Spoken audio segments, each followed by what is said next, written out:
So people say we're too negative, that we have too many negative topics.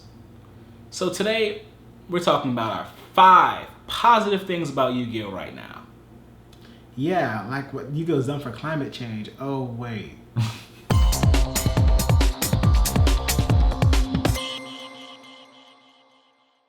Let's talk about Duel Links. Duel Links was Konami's big idea to make some quick cash by profiting off of the game. But even though it's basically just a cash grab that takes all of our money from our friends and family, it's also rather entertaining for old and new fans alike. Yeah, that's true. I would say that Duel Links has gotten a lot of older people back into the game, and it's eased them back in too. Yeah, it's very also convenient being on your phone. I say it's also a kind of a less stressful way to play the game. Yeah, after a while you get tired of all these combos and thinking out your moves so much. That's true. You can just click on Duel Links, such a simplified version of our game. Like, it's a simplified cards plus simplified rules. I think it's cool because it gives people a way to play Yu-Gi-Oh! Without necessarily playing Yu-Gi-Oh! So you don't, have to worry necessarily about like paying all this money, getting all these expensive cards, traveling and all that. You Broken can still enjoy. Synchro, Xyz, Pendulum Monsters. It literally caters to that audience of like no extra deck. Yeah, but like Duel Links is legitimately good, and it's a fun mobile game. Like as opposed to a lot of the older Yu-Gi-Oh! Games that are very hit or miss.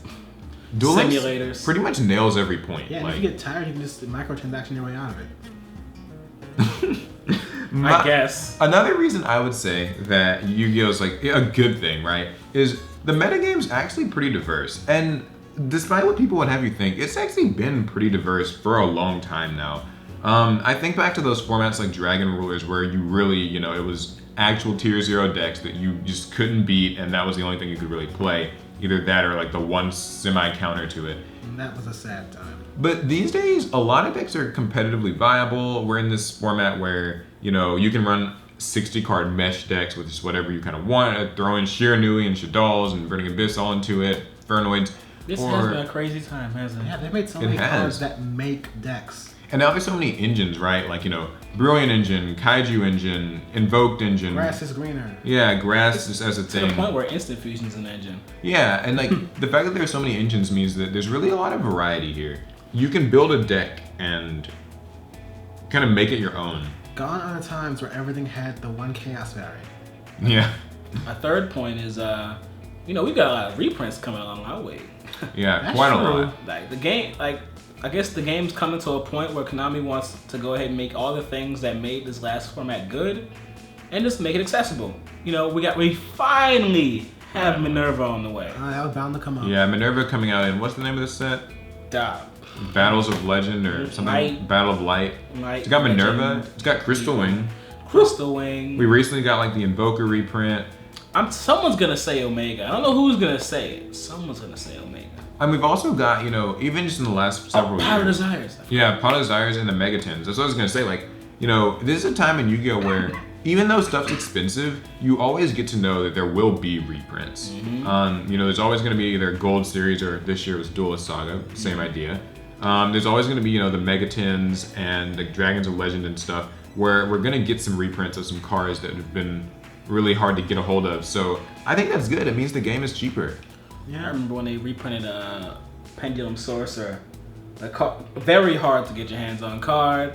They reprinted it. Now, of course, the deck's not that popular anymore, but I can now play Pals. Yeah, that's true. I think of things like Ghost Ogre when it was just really hard to get, an Archfiend Eccentric. That was annoying because you needed a Ghost Ogre at that point in the game. Yeah, so now it feels like, no matter what, you might not be able to get the card the moment it releases, but you can comfortably know that reprints are always coming. I will have. And on that grain of thought, older archetypes probably will keep getting support.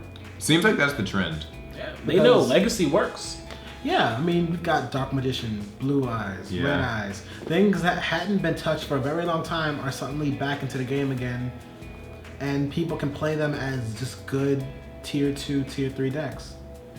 I play Dark Magician, he plays Blue Eyes. Yeah, that's true. And also there's other decks like Ritual Beast. That's the one you play. I love that. Spellbooks that got announced support. That's what I'm excited about. And Glads. Roll mages need more support. They got some. Not enough.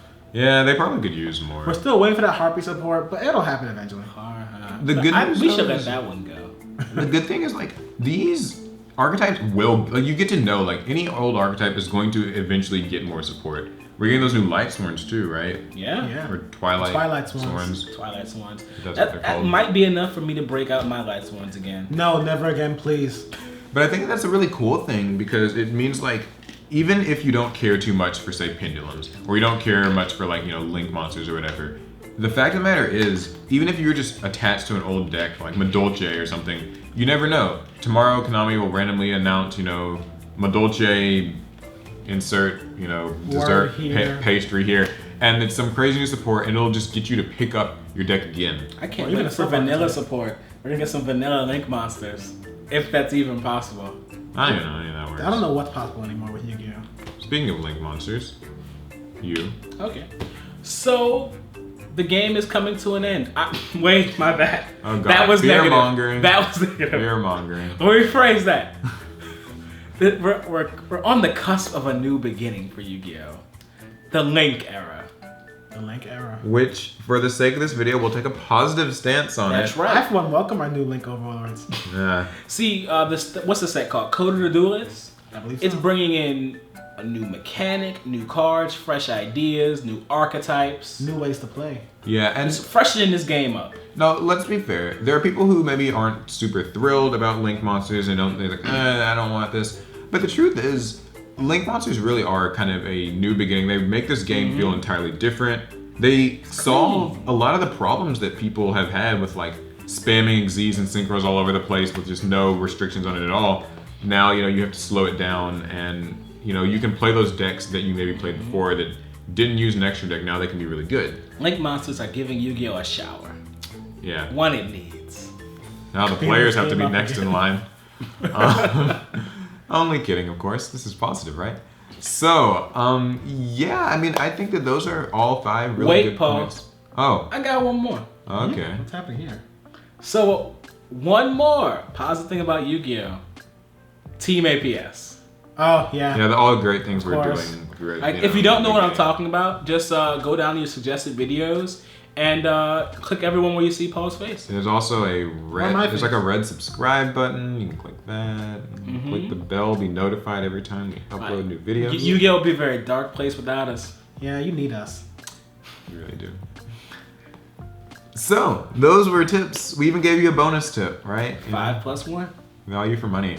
Yeah, so what do you guys think? What are some other positive things? Because, if I'm being real for a moment here, there is so much that people complain about with this game. It's expensive and power creep and this and that and the players suck and everything. Konami hates us. But like, there are good things about Yu-Gi-Oh! Things that are worth playing for, things that, We might get more dice support. yeah. Still waiting for that. It's gonna Positive, might be a positive. while. Positivity. It'll come eventually. Yeah, so hope you guys liked it. Let us know what other, like positive things would you say are happening with the game right now that have you excited, keep you playing. Yeah, leave a comment and remember you can follow us on Facebook and Twitter. Check out sponsor stuff down in the description. And yeah, so that's gonna be it. Without further ado, set one card. Past